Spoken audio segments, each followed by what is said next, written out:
الحمد لله نحمده ونستعينه ونستغفره ونعوذ بالله من شرور أنفسنا ومن سيئات أعمالنا من يهده الله فلا مضل له ومن يضلل فلا هادي له وأشهد أن لا إله إلا الله وحده لا شريك له وأشهد أن محمدا عبده ورسوله يا أيها الذين آمنوا اتقوا الله حق تقاته ولا تموتن إلا وأنتم مسلمون. All praise is due to Allah, whom we turn to for help, forgiveness and guidance to the right path. And we seek refuge in Allah from the evils of our souls. And we seek refuge in Allah from the evils of our sins. For whomsoever Allah guides, no one can misguide. And whomsoever is misguided, then only Allah the Almighty can guide him. And I bear witness that none has the right to be worshipped except Allah the Almighty alone, without any partners. And I bear witness that Muhammad sallallahu alaihi wasallam is his slave and messenger. May the peace and blessings and prayers be upon him until the day of judgment. O you who have believed, fear Allah as he truly should be feared, and die only as Muslims. Die only in a state of Islam. You will indeed succeed a great success in this life and in the next. My dear brothers and sisters, we have been informed by the Prophet sallallahu alaihi wasallam in a very important hadith that if a person was to do three things upon awakening from sleep, then he would be free from being imprisoned and shackled by the shaitan, by the devil. And there's a great virtue and merit and reward for doing these three things. The Prophet ﷺ informs us in an authentic hadith that when one of you sleeps, when one of you goes to sleep, the shaitan ties three knots at the back of his head. This is every day. And he seals these knots with the following words.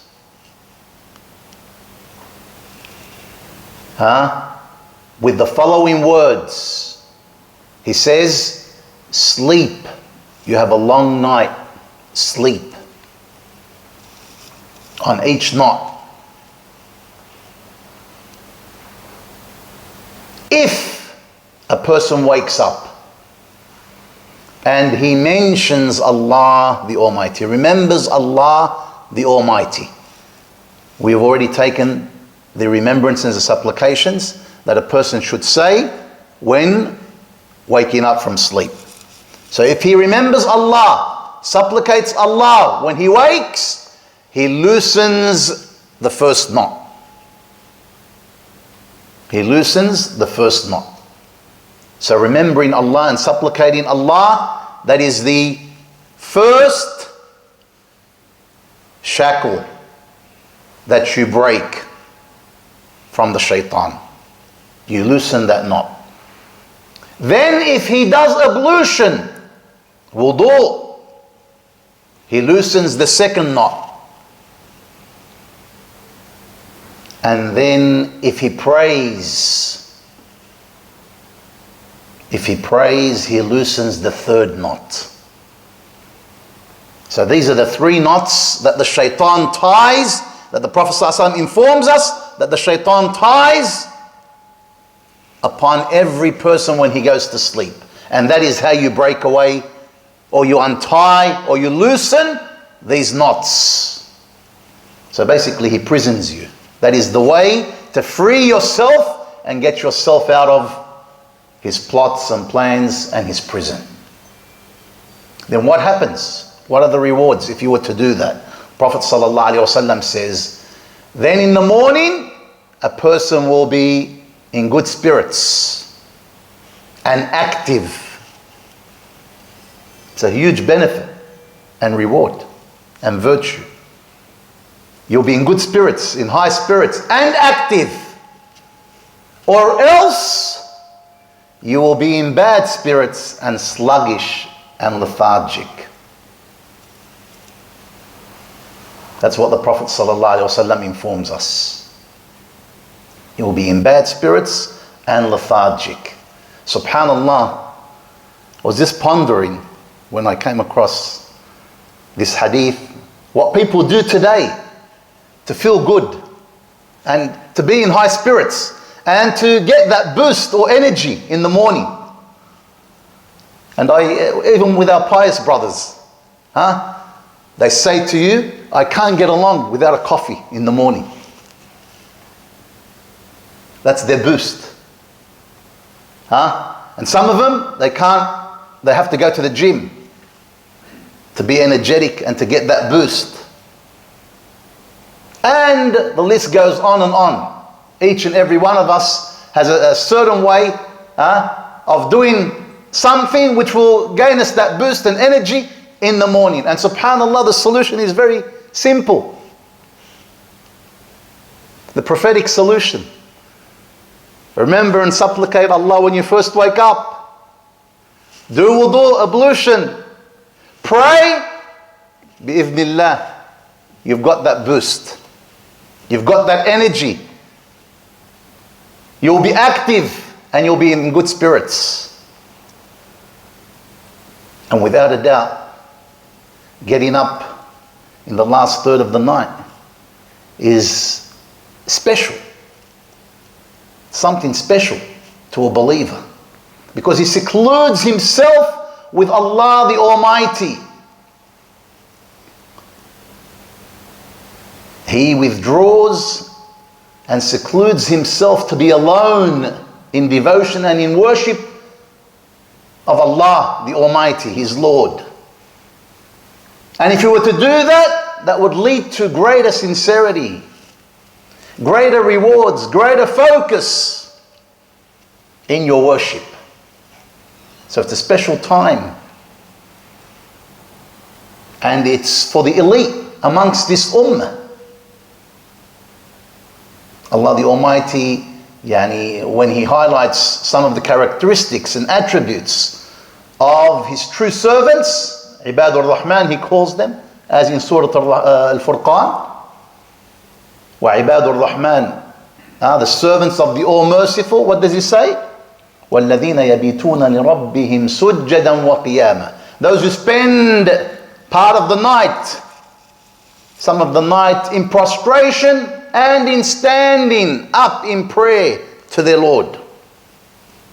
That's one of their characteristics and attributes. In another verse, تَتَجَافَى جُنُوبُهُمْ عَنِ الْمَضَاجِعِ يَدْعُونَ رَبَّهُمْ خَوْفًا وَطَمَعًا وَمِمَّا رَزَقْنَاهُمْ يُنْفِقُونَ. They arise from their beds and they call upon their Lord out of fear of His punishment and in hope of His rewards. And they spend from what we have given them, from the provision that we have given them. We ask Allah subhanahu wa ta'ala to make us amongst those blessed people who worship Allah subhanahu wa ta'ala in the open and in seclusion and take advantage of worshipping Him in the last third of the night. أقول قولي هذا وأستغفر الله لي ولكم من كل ذنب فاستغفروه إنه هو الغفور الرحيم. بسم الله والحمد لله والصلاة والسلام على رسول الله. In the name of Allah, and all praise is due to Allah. May the peace and blessings and prayers be upon His Prophet Muhammad sallallahu alaihi wasallam. My dear brothers and sisters, the virtues and merits and rewards of the voluntary night prayers are many. And there are many blessings behind them, as we have been informed in the Quran and by our dear Prophet Muhammad sallallahu alaihi wasallam. And I want to shed light on some of these many virtues and merits. Prophet ﷺ informs us in a hadith, إذا استيقظ الرجل من الليل فأيقظ امرأته فصليا ركعتين كان من الذاكرين الله كثيرا والذاكرات. If a man wakes up in the night and awakens his wife and they pray 2 rak'ahs, they will be recorded, or they will be written amongst the men and women who greatly remember their Lord. Who greatly remember their Lord. What a beautiful virtue to be amongst this blessed group of people, this elite group of people. You'll be one of the ذاكرين الله كثيرا والذاكرات, amongst those who are blessed. You'll be recorded amongst those who are blessed to remember Allah subhanahu wa ta'ala greatly. In another hadith, we are informed by the Prophet sallallahu alaihi wasallam the following: رحم الله امرأ قام من الليل رحم الله امرأ قام من الليل فصلى وأيقظ امرأته فصلت فإن أبت رش في وجهها الماء ورحم الله امرأة قامت من الليل فصلت وأيقظت زوجها فصلى فإن أبى رشت في وجهه من الماء. A beautiful hadith. May Allah have mercy on the man who wakes up in the night and prays and awakens his wife and she prays. If she rejects or does not get up, what does he do? He sprinkles some water in her face. Sprinkles. Not splashes. Or drowns her with water.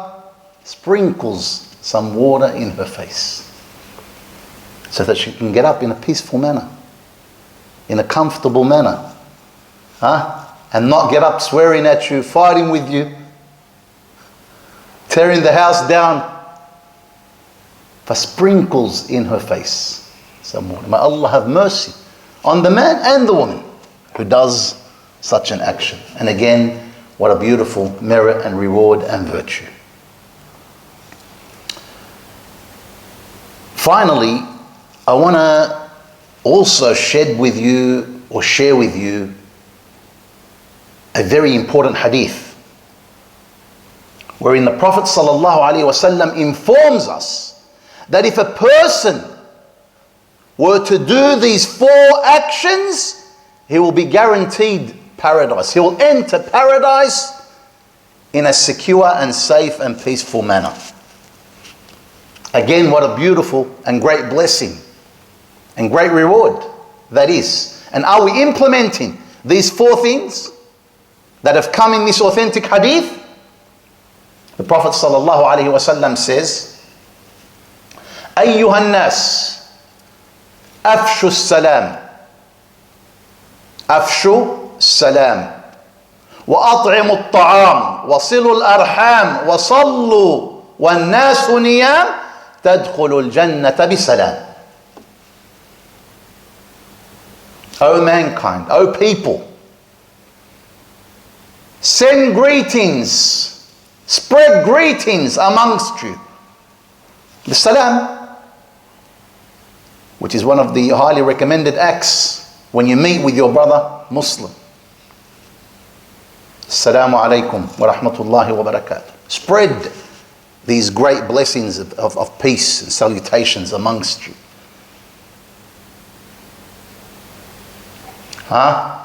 And feed people, especially the poor and the needy.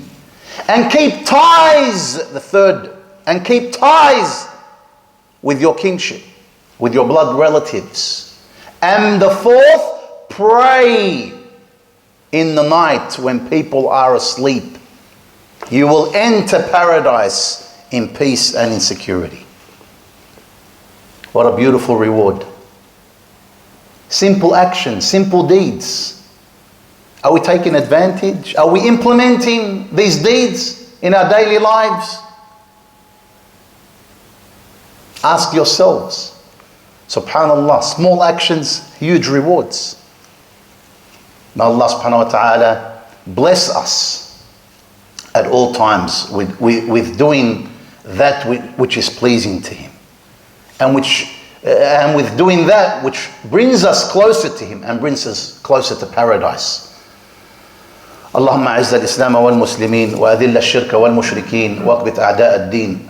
اللهم اخذل من خذل هذا الدين وانصر من نصر هذا الدين. اللهم انصر من نصر هذا الدين واخذل من خذل هذا الدين. يا قوي يا عزيز يا متين. اللهم إنا نسألك الجنة وما قرب إليها من قول أو عمل، ونعوذ بك من النار وما قرب إليها من قول أو عمل. اللهم أعنا على ذكرك وشكرك وحسن عبادتك. اللهم اجعلنا لك ذاكرين شاكرين أواهين منيبين يا أرحم الراحمين يا أكرم الأكرمين. اللهم أرنا الحق حقا وارزقنا اتباعه وأرنا الباطل باطلا وارزقنا اجتنابه. اللهم حبب إلينا الإيمان وزينه في قلوبنا وكره إلينا الكفر والفسوق والعصيان واجعلنا من الراشدين. اللهم إنا نعوذ بك من الوباء والبلاء يا أرحم الراحمين. اللهم إنا نعوذ بك من الجنون والجذام والبرص وسيء الأسقام يا قوي يا عزيز يا متين. اللهم فرج هم المهمومين من المسلمين ونفس كرب المكروبين من المسلمين واقض الدين عن المدينين من المسلمين واشف مرضانا ومرضى المسلمين برحمتك يا أرحم الراحمين. اللهم أصلح لنا ديننا الذي هو عصمة أمرنا وأصلح لنا دنيانا التي فيها معاشنا وأصلح لنا آخرتنا التي إليها معادنا. ربنا تقبل منا إنك أنت السميع العليم وتب علينا مولانا إنك أنت التواب الرحيم. وصلى الله وسلم على نبينا محمد وعلى آله وصحبه أجمعين وآخر دعوانا الحمد لله رب العالمين وأقم الصلاة.